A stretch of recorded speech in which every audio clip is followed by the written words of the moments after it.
Joško Gvardiol has quickly become one of the most exciting defenders in world football. He is seen as one of the next big things in the world of defenders and centre-backs in world football. He's a real defender. He's a real defender. The guy is 6'1", fast, strong, and incredibly calm on the ball. He's almost too calm. I mean, if I showed you these clips without context, you would think the man is a striker, not a defender. Yeah, but I'm a defender, I need to defend the goal, not to score. Again, how many times has he been involved? Gvardiol!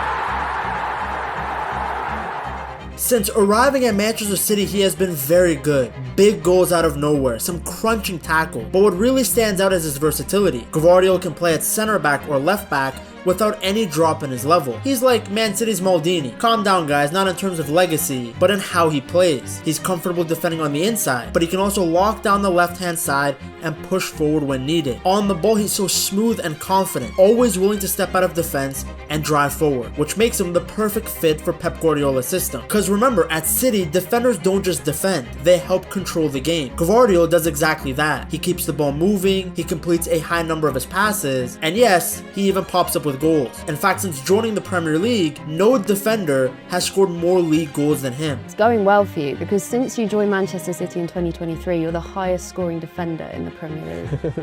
City didn't just sign a talented defender, they signed a future leader at the back, someone who's built for the top level and who could be a key part of this team for years. So how did Gvardiol get here so quickly? Well, to understand that, we have to go back to the start, because at one point, it looked like he might not even make it as a professional footballer. And you thought about maybe quitting football, is that right? Yeah, I was thinking about quitting. Gvardiol's football journey started in Zagreb, where he grew up playing on rough concrete pitches in his neighborhood. Like a lot of kids, he was just playing for fun at first, but it didn't take long for people to notice he was different. By the time he was just 8 years old, Dinamo Zagreb, the biggest club in Croatia, came knocking. Kad mi je tata prenio tu vijest, ja sam onako ne bi tata išao, volio bih ostati u Trešnjici jer bila je dobra ekipa i stvarno sam se super osjećao, ali znali smo da je Dinamo mjesto za napredak i potpisao sam, odnosno nisam potpisao, nek sam došao u Dinamo. In 2010, he joined Dinamo's famous academy, the same place that helped shape stars like Luka Modric and Mateo Kovacic.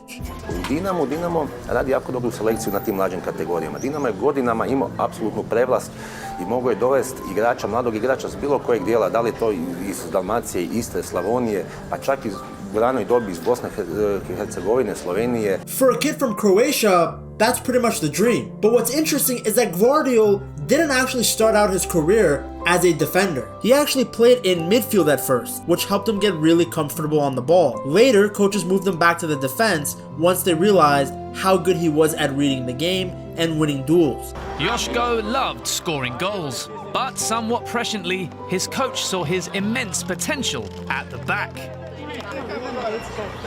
Zato što je bio brz, zato što je čitao igru i znali smo kako on igrao traga da mi nećemo primiti gol.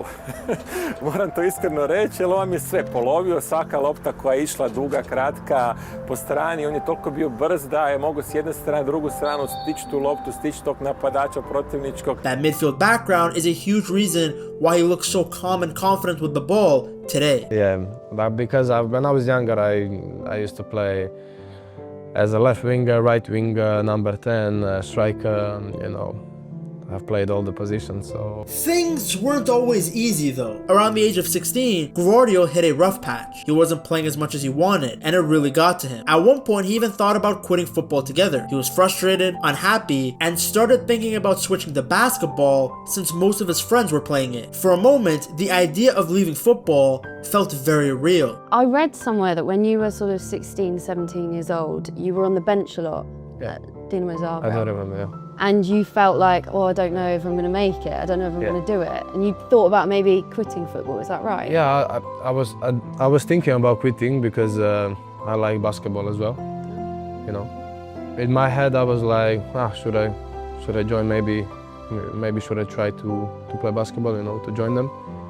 Because all of my friends at that time were playing basketball, so... Thankfully, he didn't walk away. Not long after that tough period, everything changed. Gvardiol started impressing in youth competitions like the UEFA Youth League, and Dinamo's coaches quickly realized they had something special. In 2019, he was pushed straight into the first team, and he was only 17. Dosta smo se bavili individualnim radom, Ja sam igrao poziciju lijevog beka i stopera, zadnjeg veznog, pa smo se bazirali na igri glavom. I ono što mi se sviđalo da... When he made his professional debut in October of 2019, he didn't look nervous or out of place at all. Nama sam igrao nogomet zato jer ga volim i zato jer mi je drago biti sa suigračima na terenu, pobjeđivati. I onda zapravo kad sam došao u prvu momčad Dinama, onda zapravo shvatiš da je to i igra, ali u jednu ruku je posao. People at the club still talk about how mature he was for his age, both mentally and physically. He was a left-footed center back who could defend aggressively, but also play out from the back with confidence. Because of that, Dinamo didn't even bother sending him out on loan like they usually do with younger players. The club felt he was ready for senior football right away, and they were right. By the 2020-2021 season, Gvardiol was a regular starter. As a teenager, he helped Dinamo win the league and cup trophies, going up against experienced players and holding his own. He got a lot of early experience in Europe, playing in the Champions League and Europa League, which pushed his development even further. By this point, it was obvious he was outgrowing the Croatian league. Bigger clubs were watching, and a move abroad felt inevitable. Tema za transfer, bio sam jako mlad, 18 godina, ali osjetio sam nekako da možda da je vrijeme da se otiđe iz Dinama. Bila tu još ponuda Lica. One of the strongest options came from England. Marcelo Bielsa's Leeds United were very keen on signing him, seeing him as a perfect fit for their intense style. But instead of rushing straight into the Premier League, Gvardiol and his team made a smart long-term decision. Naravno da imao sam neki pritisak od kluba da se potpiše za Leeds. Ja sam bio protiv toga, ipak je to engleska liga, meni dodatno engleska liga ima još vremena i stepenica za koračit. They chose RB Leipzig. I nekako razgovaraši sa Danijem, sa menadžerima, sa svojima doma, shvatili smo da je Leipzig prava opcija. So in September of 2020, Dinamo Zagreb agreed to sell Gvardiol to Leipzig for around 16 million euros, which at the time was a record fee for a Croatian teenager. Even then though, the move was carefully planned. Gvardiol stayed at Dinamo on loan for the 2020-2021 season so that he could keep playing regularly and continue his development before officially joining Leipzig in the following summer. The reason for choosing Leipzig was very simple. Gvardiol saw it as the best step in between opportunity. He knew the Premier League was his end goal, but he didn't want to skip any stages. Leipzig had a proven track record for developing young players and preparing them for the very top. For an 18-year-old to have that kind of thinking showed just how mature he already was. I mean, at 18 years old, I was playing Fortnite and playing with my balls. When he arrived in Germany in the summer of 2021, Gvardiol was just 19, so the jump in level was big. The Bundesliga was faster, more physical, and far more tactical than what he was used to in Croatia. But instead of being overwhelmed, he embraced the challenge. After settling in, he earned a starting spot in Leipzig's defense and quickly proved why the club had invested so much faith in him. Despite his age, he played with a lot of authority. He wasn't shy in duels, he didn't back down from experienced attackers, and he already looked like a leader at the back. Leipzig fans liked him instantly. In his first Bundesliga season, he made 29 league appearances, which was a huge number for a teenager, and he helped the team deal with the loss of key defenders like Upamecano and Konate. Leipzig barely skipped a beat defensively, and Gvardiol was a big reason why. Success also followed quickly. In the 2021-2022 season, Leipzig won the DFB Pokal, giving Gvardiol his first major trophy outside of Croatia. He would go on to win the German Cup again the following season, lifting 2 trophies in 2 years and cementing himself as one of the best young defenders in Europe. At Leipzig, Gvardiol became the definition of a modern-day defender. Physically, he had everything. I mean, he was strong, he had speed and aggression, and was great in 1v1 battle. But what really separated Gvardiol was what he did with the ball. He didn't just clear danger like your normal center back. He looked to move the team forward. I naravno da kad osvojim loptu, prvi cilj mi je gledat prema naprijed.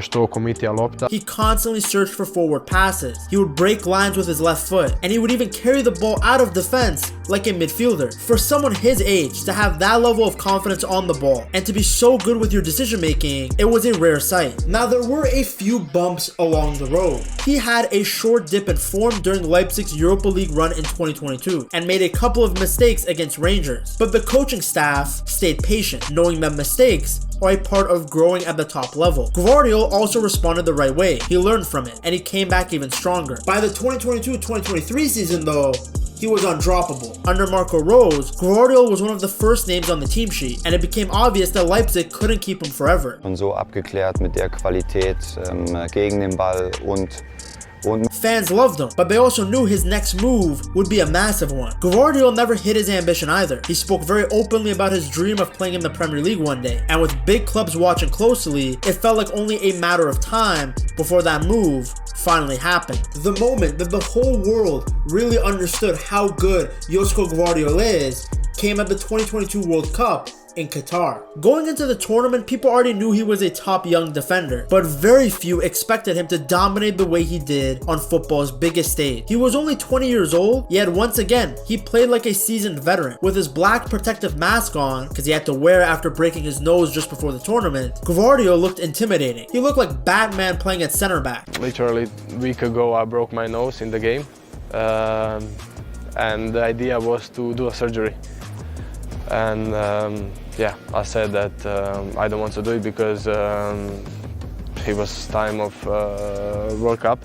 Yeah, the only option was to play with this mask, and I didn't like it at all. He was an absolute wall for Croatia. Many thought that Croatia were at their best, that they were finished. Luka Modric and the rest of the golden generation were getting older. These guys were unks now, and the expectations weren't that high. But once the game started, Croatia became incredibly hard to break down. Until the semifinals, they had only conceded 3 goals in the entire tournament. Gvardiol was at the heart of it all, playing every single minute and leading that defense with confidence. What stood out the most was how complete his game looked. He was winning nearly 70% of his duels, whether it was on the ground or in the air, and doing it against some of the best attackers in the world. Under pressure, this guy never panics. He plays like he has permanent post-nut clarity. He stayed calm, played out from the back, and made some very smart decisions on the ball. To many fans and pundits, he was the best defender at the tournament. Against Belgium in the group stage, Lukaku was clean through on goal, and it looked like a guaranteed goal. Yet out of nowhere, Gvardiol slid across and made a perfectly timed tackle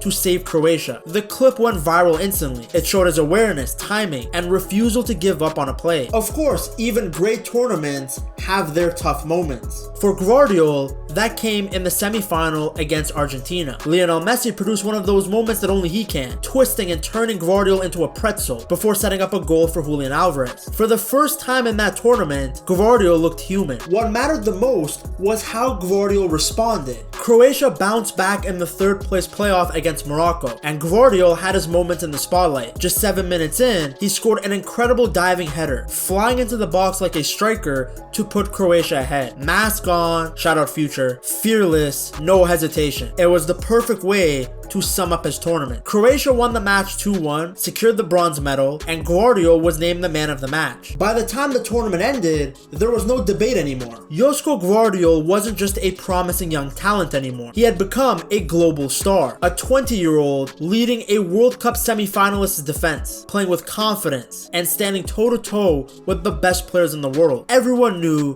what was coming next. A huge transfer was no longer a question of if, but when. After the World Cup and another strong season at RB Leipzig, it was obvious Gvardiol's next move was going to be a big one. Every top club in Europe was watching him. Chelsea tried to sign him in 2022 with a huge bid, but Leipzig refused to sell. They knew what they had, so Gvardiol stayed another year in Germany, won the German Cup, gained more Champions League experience, and kept raising his level. By the summer of 2023 though, it was time. City stepped in and moved fast. They agreed a deal worth around 90 million euros, making Gvardiol one of the most expensive defenders ever. He was only 21 years old at the time and was joining the best team in the world at the time. City had won the treble, Premier League, Champions League, and the FA Cup. It was a dream move, especially for someone who had always wanted to play in England. Yeah, at the end of the day, I'm really happy.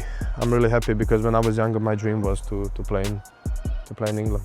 Was it? Yeah. Playing in the Premier League? Premier League, yeah. You've made it? Yeah. One of the most expensive signings as well. Yeah, I know. It's not half bad, is it? From day one, Pep Guardiola saw Gvardiol as the perfect fit. A left-footed center back who could also play at left back is gold in Pep's system. City constantly change shape during games, and defenders are asked to do more than just defend. Gvardiol slotted into that role naturally, playing in a hybrid position similar to what Nathan Ake had done before him. One game he'd be in a back 4, for the next he might tuck inside and help form a back 3. Wherever Pep put him, he looked comfortable. I think what really stands out is how quickly he became an important member of the Manchester City squad. In his first season, Gvardiol played in almost every match across all competitions. Now, this doesn't just happen by accident at a club like City. This isn't United where you might get played no matter how ass you are. Pep doesn't hand out minutes, you earn them. One week he was partnering Ruben Dias in the middle, the next he was locking down the left-hand side all by himself. His versatility made him impossible to leave out. On the ball, he fits City's style perfectly. This is a team that wants control, patience, and precision. Gvardiol rarely gives the ball away. He's calm under pressure, he knows when to break the lines, and he's confident enough to invert into the midfield with the ball at his feet. When City want to dominate possession, you need defenders you can trust, and Gvardiol is exactly that. But it's not just about the passing stats. Watching him play, he's just so comfortable, as if he's been playing for City for like a decade. He's aggressive when needed, he's strong in duels, and he's so fearless when he's tackling. At the same time though, he's smart with his positioning and rarely dives in. Yes, here and there he can get a bit too aggressive, but more often than not, he knows where he's supposed to be. You'll see him win the ball cleanly, carry it forward, and then switch the play with a long diagonal pass like it was nothing. He's got this mix of old school defending and the modern capabilities of the modern day defender, and that's what makes him so special. He's also started adding goals to his game. At City, this guy is not afraid to push forward on set pieces or even from open play. I mean, there was a point in the 2024-2025 season where Gvardiol was City's top goal scorer. Look at the FA Cup semi-final at Wembley, where he rose above everyone to score a huge header and send City to the final. On the biggest stage, in the biggest moments, this guy continues to deliver for the Blues. Under Pep, Gvardiol just keeps improving. He's learning from leaders like Ruben Dias and John Stones, understanding the details of positioning, timing, and control. Any early doubts about his price tag have disappeared quickly, and there were some concerns. There were maybe a little bit too many instances where he was caught out defensively, where he looked better going forward than he did as a central defender. Thankfully, those moments have passed, and he looks worth every penny. City didn't just sign a great defender, they got someone who could truly be the man leading the back line for the next 10 years. The comparisons to Maldini are not about his trophies or legacy yet, but simply about style. Like Maldini, Gvardiol is elegant and versatile, and more importantly, he clearly loves defending. He celebrates blocks and tackles with the same passion as goals. When you step back and look at his journey, it's pretty wild. A kid who once thought about quitting football is now starring for Manchester City, playing in the biggest matches, and dominating at the highest level. And the scariest part for everybody else is that he's still getting better. Because he has a full beard, people forget this guy's young, and the center back position is one of those positions where you naturally get better with age. If he keeps going like this, Joško Gvardiol isn't just going to be one of the best defenders in the world, he's going to be one of the defining defenders of this generation. Now, he's not the only good defender in City's back line. To see just how impressive Nico O'Reilly has been, you have to watch this video right here.